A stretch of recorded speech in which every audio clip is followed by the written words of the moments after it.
we go to this room, which I wanted to devote just one video to. This is the assistant master's dining room, which is an interesting piece of history, of course, in its own right. But this room is the face of war.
In a minute I'll show you a piece of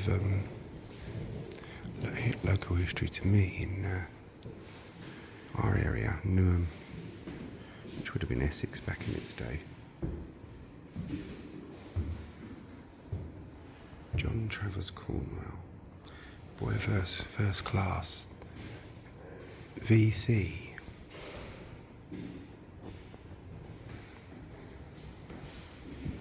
This young man, basically, he was wounded at the Battle of Jutland. He stayed at his post despite injuries that killed him 2 days later. He was honoured with the Victoria Cross and became a national icon of bravery and duty. To create posthumous portraits, McEvoy worked from photographs, but found it difficult to capture the true spirit and the subject this way. Perhaps that is why he left this portrait unfinished. The Battle of Jutland was the largest sea action of the First World War. There is a special display in the National Maritime Museum commemorating the centenary, which, if you've seen my National Maritime one, you'll remember that. But yeah, he's known as Jack Cornwell, and the Victoria Cross pub in Manor Park was named for his honour. It's not, I think it's been knocked down now, that pub, but they had replicas of his medals and a lot of his history in there. At first, he was buried in a common grave in a Little Ilford churchyard, and then when the powers that be found out what he'd done and that he'd been buried that way, he was quickly taken out of that grave and given a much more honourable one.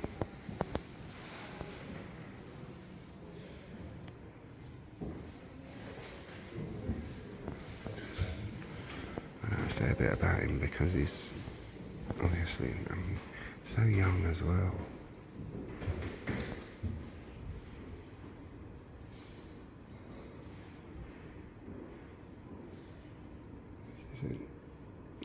It doesn't sound how old he was, but I think he was about 15 or something like that. He was very young when he joined up because he lied about his age, which a lot of them did. My great-granddad Tom did that.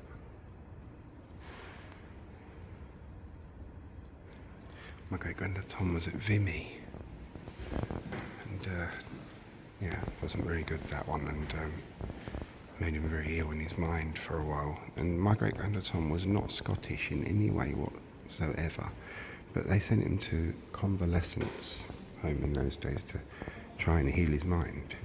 And some of the therapies they used was music and Scottish Highland country dancing.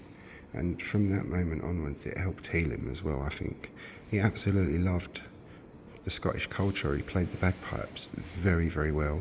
And he did the Highland country dancing. He even raised charity for money for charity, doing things like that. So I'm very proud of my great-granddad Tom.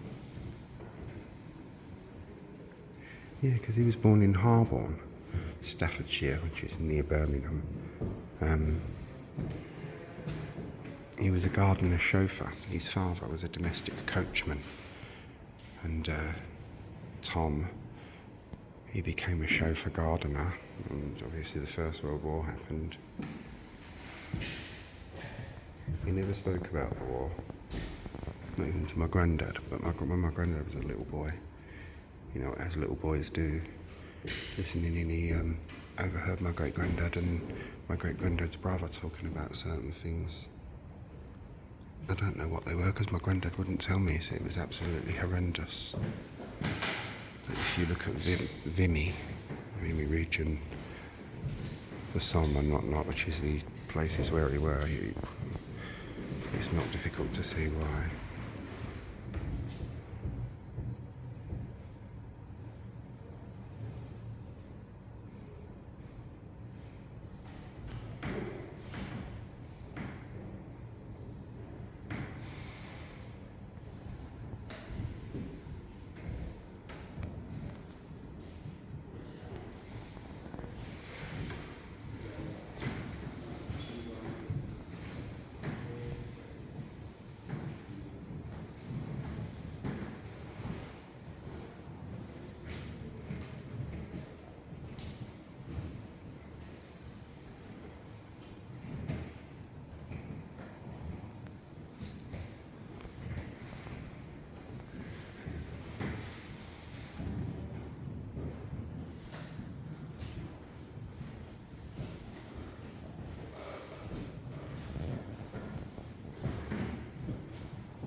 Right, guys and girls, and that's the face of war. I'll end you with John Travers Cornwell. He was 16. 1900 to 1916. Yeah, he was only about 14 or 15 when he joined up.